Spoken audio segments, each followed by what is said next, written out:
And when Angel Reese emerges and declares, you know who's watching, they're not just watching her, they're watching others too. A day subsequently, she is expelled. I pose a basic query. I am at a loss for words. I'm not acting like I know the solution. I'm not going to respond to you. I would want to ask you a short question. Does Caitlin Clark get kicked out of that game if that's her? I simply want to know. Do you think the referee ejects Caitlin Clark if that's the case? You are more knowledgeable. You are more knowledgeable. Perhaps she even enjoys playing the bad guy. But there's no denying that Caitlin Clark is the cause. Regarding what transpired in that game, everyone has an opinion. After receiving a brutal beating from a group of WNBA specialists, Angel Reese is going crazy. Besides, who wouldn't? It's one thing to be called out, but it really hurts when some of the most astute brains in the industry are doing it to you. However, let's be honest, cause and effect are the key concepts. If you cast shadows, be prepared for shadows to shoot back at you. These analysts are not merely opinion seekers at random. They are experts at the game. Well, I did. She is enraged because there are more than one player. It's not only about them. It also concerns me. And then it says, wait, timeout, I haven't even seen it, nobody. This is how it turned out. You can bet that they're not just bored if they're pursuing Angel, and things quickly get heated when someone like Angel tries to meddle in the careers of the up-and-coming stars out of pure jealousy. Believe me, Angel was severely slapped by their criticism. Even during the press conference, she was unable to maintain composure. All I want is for them to always understand that I'm still a human. I mentioned the other day that I haven't had peace since winning the national title, and all of this has happened since then. Even though it stinks, I wouldn't change. However, have you ever stopped to consider why in the world Angel Reese is so fixated on smearing Caitlin Clark's name in the dirt? Okay, let's be honest. Sincerely, Caitlin Clark has earned her status as the WNBA's talker. She's not just a newbie making mistakes, she's a living, breathing example of perfection. Every time she steps onto the court, it seems as though a legendary event is about to transpire.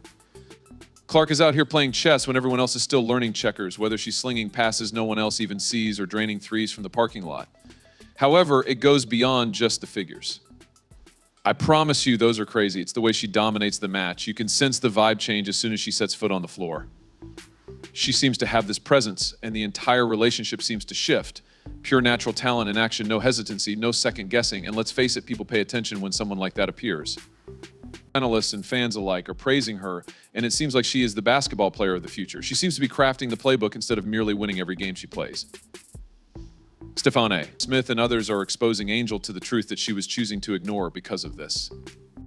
Caitlin Clark has already agreed to endorsement deals for at least $28 million. Have a look at the wave she made. Take a look at the profile the WNBA has been given. Take a look at the record ratings her arrival generated. Now, where's Angel Reese while Clark steals the spotlight out here? She's trying, but she seems to be trapped in Caitlin's rearview mirror. Let's face it, Reese is talented. Without a question, she has a game. The issue is that Reese is still attempting to start the engine while Caitlin is shattering the sound barrier. Whenever Reese is playing well, Caitlin simply shows up and destroys her with ease. Angel seems to be jogging on a treadmill, while Clark has already finished and is giving the crowd a high five. After 20 years, I'll look back and say, yeah, the reason we watch women's basketball isn't just because of one person, it's because of me too, and I want everyone to understand that. It's not like it's the fault of a single individual. Reese is so frustrated that it's practically palpable. Clearly, she is good. I mean, she's come a long way to get here, but it's a bitter pill to chew given that Caitlin is in the same rookie class. It seems like Clark always seems to be in the spotlight, regardless of how hard Reese tries. Whenever Reese does something noteworthy, Caitlin interrupts with an absurd statement that makes everyone talk about her instead of Reese. It seems like Angel is attempting to be heard over a stadium full of Caitlin supporters. To put it mildly, her voice doesn't go very far. Additionally, although people weren't aware of the game before, they are now.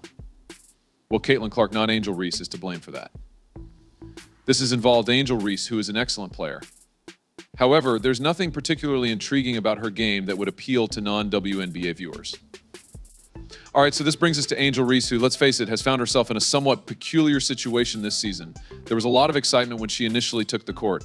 She was considered by many to be the next big thing, possibly even a threat to Caitlin Clark.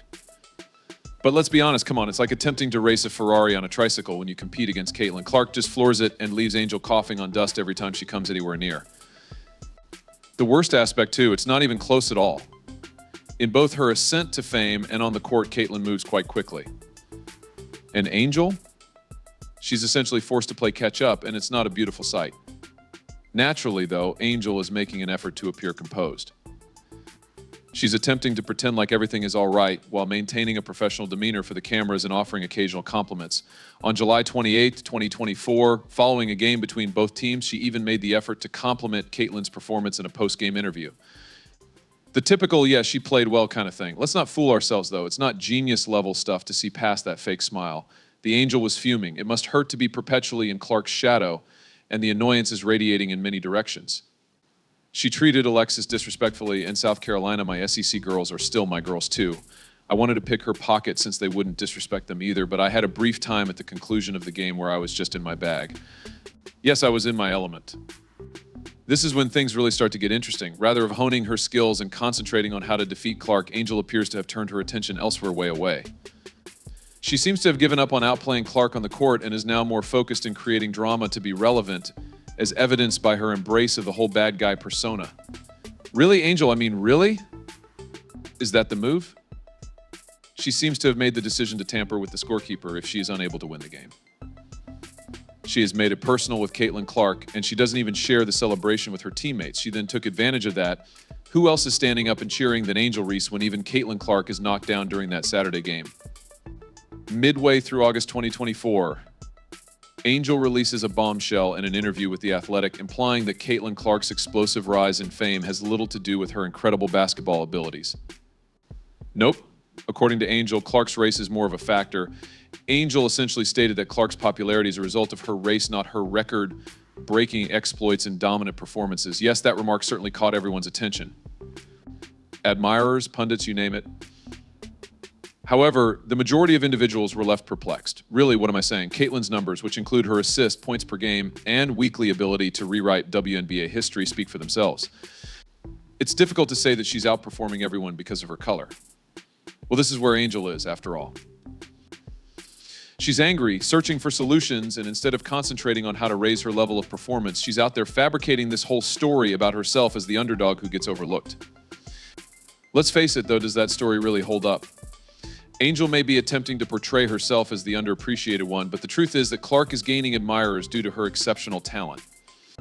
Angel appears set on becoming a complete villain rather than simply acknowledging that Clark is at a higher level. She seems to have fully embraced the antagonistic position, perhaps thinking that causing controversy will keep her name in the news. Let's now discuss the one man who has the ability to make Angel Reese see sense. Smith, Stephen A. I mean, this man never holds back when it comes to telling it like it is. And you could always count on Stephen A. to dive headfirst into the turmoil surrounding Angel Reese and Caitlin Clark in his characteristic no-nonsense manner. Reese was over here saying that race was the only factor in Clark's popularity, but Stephen A.? Nope, for a second he wasn't buying it. He unleashed it with his quintessential sardonic flair. You must realize that Caitlin Clark is not like the other people. We are not discussing justice, we are discussing business. And when Angel Reese emerges and declares, you know who's watching? They're not just watching her, they're watching others too. A day subsequently, she is expelled. It was clear to all those in attendance what he meant. Race wasn't the real issue with Angel. It was with Clark's astounding proficiency. Discussion comes to an end. Stephen A. abruptly ended the discussion. The best thing was that he could prove it with the receipts. He presented the real, unvarnished facts rather than merely talking the talk. By August 2024, Caitlin had already shattered the WNBA rookie record with an absurd 670 points. That kind of number speaks louder than whatever drama Angel attempted to provoke. In just 2 games, Clark became the first rookie in WNBA history to have 40 points, 15 rebounds, and 15 assists. It's now 3 wins in a row for the Fever. The team will play on Sunday. While Stephen A. was busy using his signature sarcasm to skewer Angel, Dan Patrick used a new but no less vicious tactic. He was not even interested in the drama. He depicted Caitlin Clark as an unstoppable natural force that was tearing through the WNBA like a screaming cyclone. Furthermore, what do you know? He was not in error. Caitlin leads the WNBA in assists and scoring with an average of 25.8 points per game. Angel Reese, well, she's barely hanging on to her umbrella. She's a one-woman storm. I believe, nevertheless, that Angel Reese is envious of Caitlin Clark. She believes that she is the reason this is all taking place in the first place. Whether Caitlin Clark faced Angel Reese at LSU or not, she was going to draw attention. Patrick, however, really drove a stake through the heart here. He wasn't merely discussing the numbers. He was discussing Clark's style of gameplay. Patrick said she wasn't even in the same storm system as him. While he tried to give Angel some credit, he acknowledged that she had potential, but that she lacked Clark's disruptive fire. Interpretation. Reese may be talented, but she's not Clark, and that must be painful. Patrick then went a step further and mentioned a particular instance that got everyone talking. On August 15th, 2024, Clark scored a career-high 34 points and disheveled 11 assists in an Indiana Fever game, sweeping the Chicago Sky to win handily. In the interim, Reese, she was having a hard time barely scoring 12 points and appeared to be very frustrated. It was the ideal representation of each season. Reese was still finding her rhythm while Clark was having his moment on the largest platform.